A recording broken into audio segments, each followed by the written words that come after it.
Bueno, pues hoy comenzaremos con la diversidad de los saurópsidos a través de la historia geológica.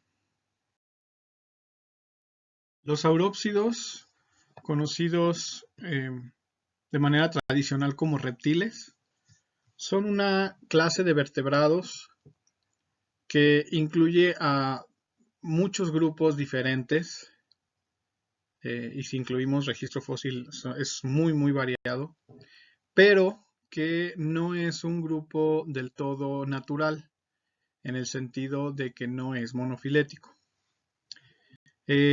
Incluye, entre las características, incluye la presencia, por ejemplo, de escamas epidérmicas, es decir, escamas falsas, o bien la presencia de plumas en el tegumento, en algunos casos, un corazón tri o tetracavitario, dependiendo de los casos también, y en general sus características son muy variables al interior. Hay ectotermos y endotermos y pues demás, ¿no? Les comentaba que este grupo no es monofilético, sino que es parafilético. Eso quiere decir que no incluye todos los descendientes de un solo ancestro común. Y eso es porque algunos autores pues tienen a las aves aparte, que en otra clase, ¿sí? En la clase aves. Pero ya naturalmente todos los estudios o análisis filogenéticos actuales apuntan a que las aves son un grupo interno de los saurópsidos. Y bueno, pues vamos a ver aquí las clasificaciones eh, tradicional todavía, pero naturalmente actualizada. Por ejemplo, uno de los cambios fue cuando cambió de nombre de clase reptilia a clase saurópsida, es porque el grupo de los reptiles mamiferoides, que son los sinápsidos, que están ahí en la parte superior de esta imagen, fueron separados del grupo. Entonces, como ya se sacó un grupo, no puede seguir llamándose de la misma manera. Entonces se puso saurópsidos para incluir a este otro grupo, que insisto, algunos autores ya incluyen totalmente a las aves, que sería lo más correcto, lo más incluyente, y otros ponen a las aves como algo más derivado, y las separan en una clase distinta. ¿Cómo se clasifican los saurópsidos? Se reconocen dos grupos a nivel de subclase. Los anápsidos o pararreptilia y los diápsidos o eureptilia.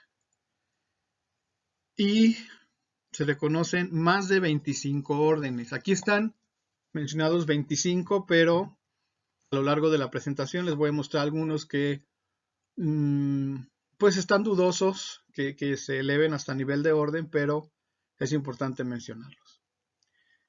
Otra cosa importante es observen los que cambian a color rojo. Quiere decir que son extintos todos los rojos. Ahí podemos notar que la diversidad actual es comparada a la diversidad a lo largo del registro fósil, del registro geológico, pues es mínima, a pesar de que sí hay bastantes especies conocidas, sobrepasan las 10.000 especies registradas. Pero las relaciones entre estos 4 órdenes no son no quedan tan claras si no vemos el registro fósil. Ahora, es momento de ir, digamos, abriendo la mente y de pensar cuando pensemos en reptiles, no pensemos solamente en tortugas, cocodrilos, serpientes, tuataras, lagartijas, sino también pensemos en pterosaurios, ictiosaurios, dinosaurios y otra gran cantidad de reptiles muy diferentes que han existido en el registro fósil.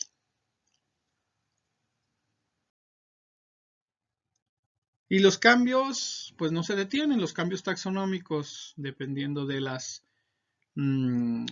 análisis que se hagan. Y como ya les he comentado varias veces, pues no hay que quedarse con una clasificación, esas son solo maneras de entender la diversidad. Por ejemplo, en esta imagen pueden ver la posición que tienen las tortugas. Y también se puede ver cómo es una línea punteada. Todos los demás están como muy seguros, pero las tortugas no.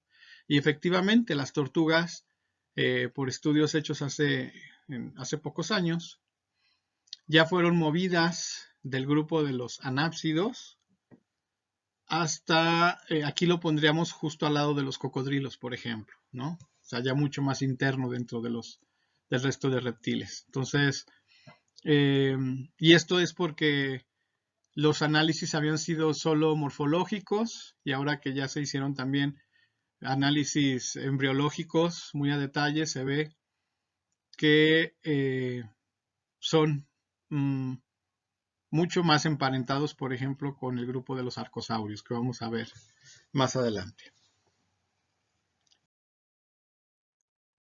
Y bueno, vamos a comenzar con los reptiles más primitivos, que son los Parareptilia, la clase Parareptilia, también llamada anápsida. Esto se caracteriza porque en su cráneo, detrás de la órbita, no existen fosas temporales, o sea, no existen orificios que ayudan en el anclaje de los músculos de las mandíbulas. En este caso son más o menos lisos y es un carácter primitivo. Bien, este grupo de Parareptilia incluye 3 órdenes que son, digamos, no dudosos y un orden dudoso. Ahorita lo vamos a ver. Bueno, el más antiguo, bueno, uno de los más primitivos más bien de este grupo son los milerosaurios, que, bueno, tenían apariencia de lagartija más o menos. De hecho, recuerden, es la forma de cuerpo primitiva de todos los reptiles. Vivieron básicamente en el Pérmico, desde el Pérmico medio al superior, fueron extintos en la madre de las extinciones. Y el género, bueno, aquí tenemos un par de géneros representativos, Milereta y Eunotosaurus. Este es uno de los órdenes que les digo que tienen, que son dudosos, pues. Lo que pasa es que no encaja muy bien este registro en los órdenes conocidos, entonces se propone este orden, Captorrínida. La Vidosaurus se conocen varios ejemplares completos, de hecho lo pueden ver en esta imagen, ahí se ve cómo está pues completo su esqueleto, ¿no? Pero el que esté completo no nos garantiza que lo entendamos del todo, ¿no? Entonces, los captorrínidos son un grupo que habrá que estudiarlo mejor para ver en dónde encaja dentro del gran árbol de los reptiles.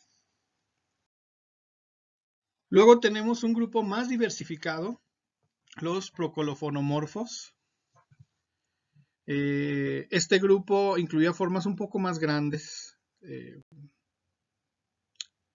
desde el tamaño de una lagartija de pared actual hasta algunos mucho mayores. Ahorita vamos a checarlo, ¿no? Vivieron en el Pérmico y llegaron hasta el Triásico superior. Esto quiere decir que sobrevivieron a la madre de las extinciones, pero ya no sobrevivieron a la de fines del Triásico. Aquí tenemos un par de géneros representativos, Hyptognathus y Rhipeosaurus. Y les decía, incluye formas más grandes. Este Parayasaurus tenía el tamaño más o menos de como un toro, de esos toros grandes, o sea, vaya, unos 800 kilos más o menos, ¿no? Eran formas grandes, no demasiado activas en el sentido de o velocis o ágiles. Se sabe por la disposición de sus huesos, no eran tan veloces ni nada, pero bueno, quizás su tamaño les ayudaba a defenderse. Aquí tenemos otra representación de Parayasaurus, ¿no? Y Scutosaurus, este es el mayor de este orden, de los procolofonomorfos. Este se alcanzaba ya el tamaño más o menos de un bisonte americano sobrepasaba 1 tonelada, un poquito. Scutosaurus. También, si se fijan, sobre todo en la reconstrucción de la parte de arriba, las extremidades todavía tienen cierto acodamiento, es decir, tenían las extremidades un poquito hacia afuera, y eso los hacía, digamos, menos veloces con respecto a los que tenían las patas abajo del cuerpo. De hecho, la reconstrucción de abajo no es tan correcta en el sentido de las patas. Las patas sí las tenían un poquito más abiertas. Y bueno, pues aquí vemos una escena del Pérmico, en el cual vemos a un representante de este orden siendo atacado por un par de reptiles mamíferoides, los cuales pues los veremos más adelante, que fueron muy importantes como depredadores, sobre todo en el Pérmico y el Triásico. Algunos procolofonomorfos eran más acuáticos. Hay algunas formas, este es uno de ellos, Calcosaurus. Ahí lo pueden ver bajo el agua. El cráneo deprimido, tipo anfibio. De hecho, tiene más o menos forma de anfibio primitivo. ¿Sí? Y tenemos el orden Mesosauria. Este es un orden bien conocido, se conocen ejemplares completos. No es muy grande, no era muy grande su diversidad. El género representativo es Mesosaurus y era de los primeros reptiles que mostraron adaptaciones muy notorias para la vida acuática. Cabe aclarar que a lo largo de que veamos los reptiles, van a ver que muchos grupos tienden a regresar al agua y tienden a modificar sus cuerpos para ser acuáticos. En este caso eran de agua dulce. Y vean qué bueno es. Esqueletos completos, articulados. Eran pequeños estos organismos, llegaban a medir 80, 90 centímetros. ¿Sí? Muy bien, bueno. De los Parareptilia. Todo el resto de reptiles entran en Eureptilia, cuyo nombre significa verdadero reptil. Y estos se caracterizan porque detrás de la órbita, como pueden ver ahí en el cráneo, hay un par de fosas temporales. ¿Sí? Aunque en organismos muy derivados puede ser que desaparezcan, es decir, que se solden y no se vean, o que se unan en una sola que parecería que tienen una, ¿no? Pero realmente embriológicamente, al menos en los actuales, se puede ver ese par de fosas temporales. Entonces, les voy a comentar un grupo que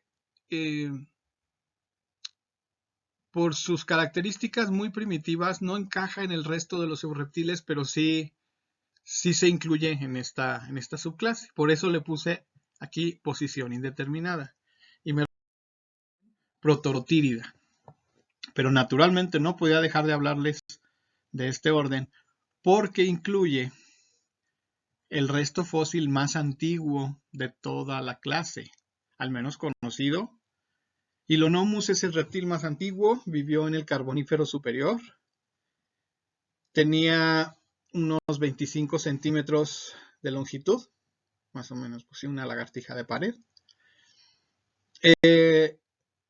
Ya se han encontrado pues varios restos. El primer resto que se encontró fue un ejemplar completo dentro del tocón de un árbol, de un lepidodendron.